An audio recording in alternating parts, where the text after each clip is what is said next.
Hello guys, नमस्कार।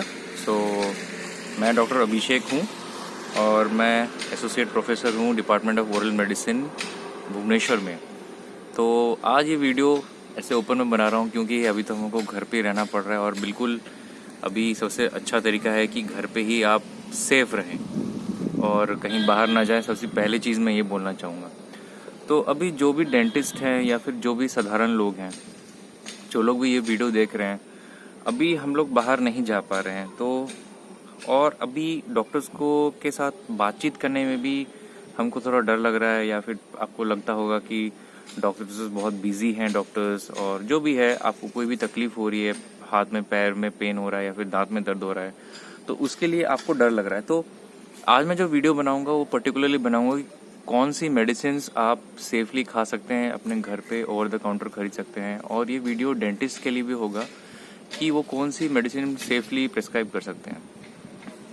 अब दर्द ये एक ऐसी चीज़ है जिसको कंट्रोल करना बहुत मुश्किल है, अपने कंट्रोल से बाहर है ये चीज़। हम कोई भी इमोशन कंट्रोल कर सकते हैं, हमको समझाने वाले होते हैं बहुत सारे कि भाई मत रो, या फिर जो भी है हमारा साथ देने वाले, लेकिन दर्द में उसको कोई, वो जो पेशेंट को दर्द होता है वो खुद ही समझ सकता है कि उसको उसके ऊपर क्या बीत रही है। तो आज हम पेन किलर्स के बारे में बात करेंगे। सो पहले स्टार्ट करते हैं सबसे सिंपल पेन किलर से लेके पूरा हाईएस्ट पेन किलर तक, और स्टेप बाय स्टेप मैं आपको बताऊंगा। ये वीडियो सबके लिए इन्फॉर्मेटिव रहेगा।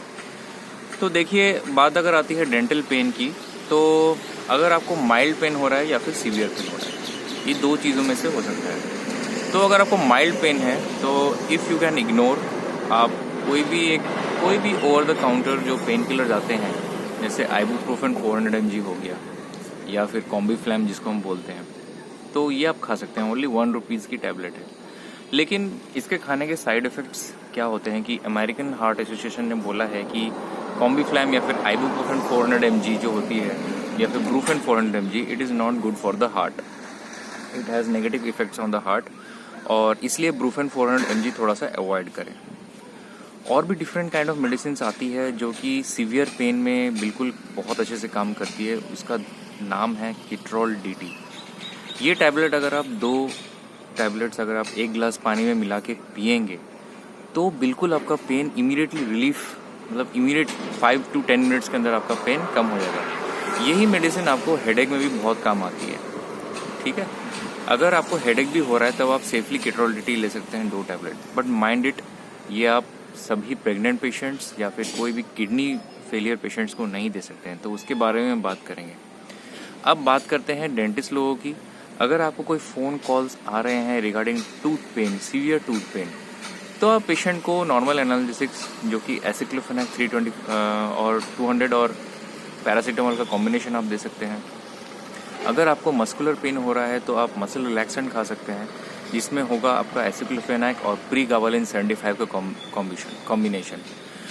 दूसरा जो मसल रिलैक्सेंट्स है वो भी आप खा सकते हैं। अगर आपको बैक पेन है या फिर बहुत हेडेक हो रहा है टूथ पेन की वजह से, तो आप उसमें मसल रिलैक्सेंट खा सकते हैं, क्योंकि वो आपको थोड़ी बहुत स्लीप देता है। तो उस मसल रिलैक्सेंट में एसिक्लोफेनेक 200 mg और थायोकॉल्सिकोसाइड होता है। TH, ज़ीरोडोल TH, एसिक्लोफेनेक किसी यूजली तो prescribe dose of aceclofenac is 100 mg, लेकिन 200 mg सस्टेंड रिलीज आजकल जो पेन किलर वाले हैं वो टैबलेट्स बना रहे हैं। सस्टेंड रिलीज मतलब धीरे धीरे रिलीज होता है।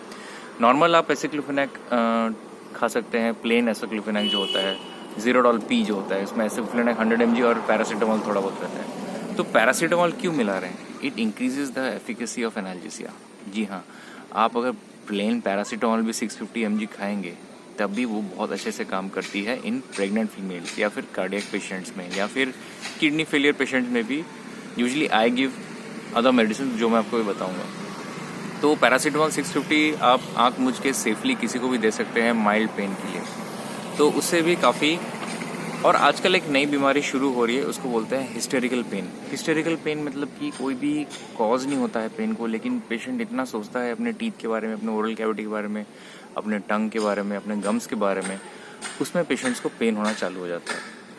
तो उसमें हम क्या करते हैं कि पेशेंट्स को हमको बहुत अच्छे से बात करनी होती है, पेशेंट को समझाना होता है, प्लस हमको पेशेंट को काउंसलिंग करनी होती है, और हमको एडवाइस भी करना होता है पेशेंट को कि पेशेंट एक साइकेट्रिक कंसल्टेंट ज़रूर उनके पास कंसल्टेंसी करें। क्योंकि जो फैंटम पेन होता है उसका कोई इलाज नहीं है, उसका इलाज सिर्फ साइकोट्रोपिक ड्रग्स या फिर एंटी डिप्रेसेंट ड्रग्स में ही है। अब आप पेशेंट ऐसे, आप टंग पेन हो रहा है और आपको वो चीज़ समझ में नहीं आ रही है और आप टैबलेट्स पे टैबलेट्स खाए जा रहे हैं और वो कोई असर नहीं कर रही है, क्योंकि जो आपको जो पेन रिसेप्टर्स हैं, नोसिसेप्टर्स हैं ब्रेन में, वो रिकॉग्नाइज ही नहीं कर पा रहे हैं द कॉज ऑफ पेन, और ऊपर से आप टैबलेट्स खाए जा रहे हैं, तो उससे क्या साइड इफेक्ट होगा? आपको गैस्ट्रोइंटेस्टाइनल प्रॉब्लम्स होती रहेंगी। अब जितना पेन किलर आप अब एक और सवाल आता है कि आप कितने पेन किलर खा सकते हैं, कितना पेन किलर खाना आपके बॉडी और अपने स्टमक के लिए, जीआईटी के लिए सेफ होगा। तो बेसिकली आप 2 टैबलेट्स दिन में सेफली ले सकते हैं, पर उसके साथ पैन डी या फिर कोई भी पैन 40 या फिर कोई भी मेडिसिन जो कि गैस को प्रिवेंट करे, आपकी गैस्ट्रिक एपिथेलियल लाइनिंग इन्फ्लेम ना हो। अब NSAIDs जो होते हैं, ये सब बोलते हैं इसको non steroidal anti inflammatory drugs. ये सब क्या होती है? ये आपके जो गैस्ट्रिक म्यूकोसा को इरिटेट करती हैं और गैस्ट्राइटिस प्रोड्यूस होती है। आपको बेल्चिंग होगा, फ्लैचुलेंस होगा, आपको सीवियर पेन भी हो सकता है, और ज़्यादा ओवर यूज़ करने से आपके लीवर में भी डैमेज हो सकता है या फिर आपके स्टमक लाइनिंग में भी अल्सरेशन हो सकती है। तो पेप्टिक अल्सर अगर हो गया तो बहुत प्रॉब्लम हो जाएगी ना।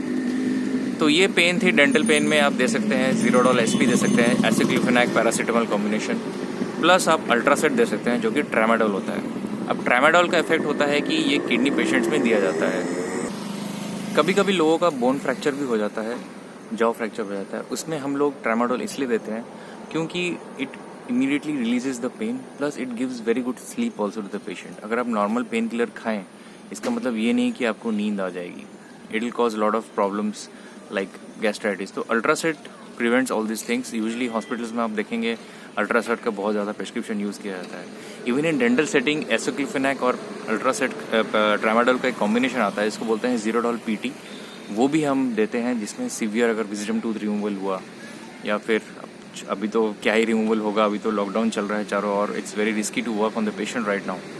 सो यही कुछ मेडिसिन थी जो बिल्कुल सेफली आप खा सकते हैं। कार्डियक पेशेंट्स में पेन किलर उतना प्रॉब्लम नहीं करते हैं, लेकिन कार्डियक पेशेंट्स में एक इम्पॉर्टेंट चीज़ है, आपको हिस्ट्री ऑफ मेडिसिन देखनी पड़ेगी।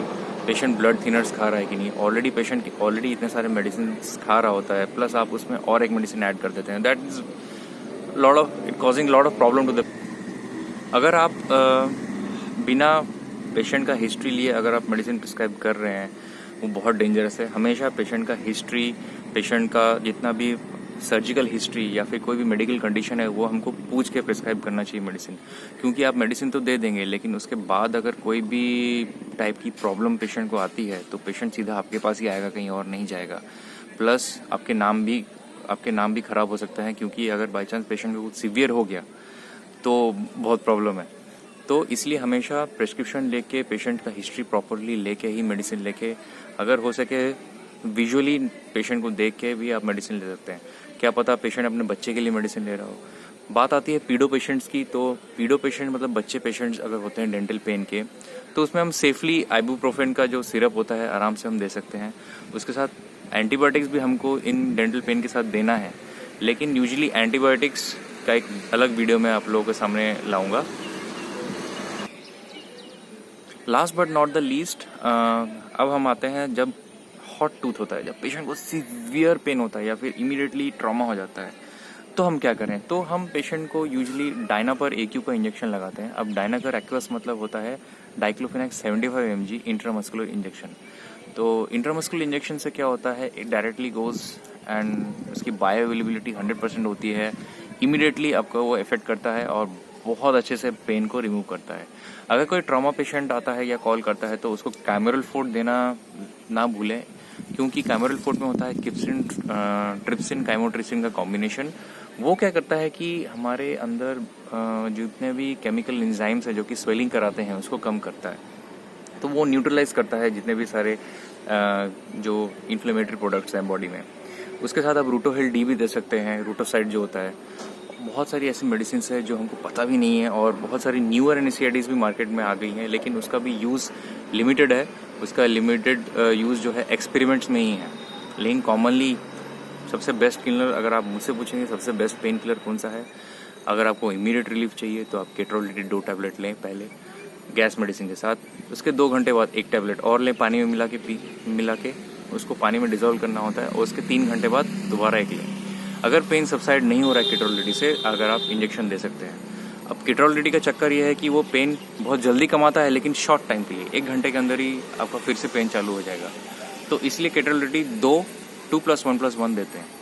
दूसरी चीज़ आ गई आपकी एसिक्लोफेनाक, भी बहुत अच्छे से काम करता है, लेकिन व्हाट आई सजेस्ट इज उसको पैरासीटामोल के कॉम्बिनेशन के साथ दें या फिर सेराशोपेप्टिडेज के कॉम्बिनेशन के साथ दें। ज़ीरोडॉल SP ये भी बहुत अच्छा काम करता है।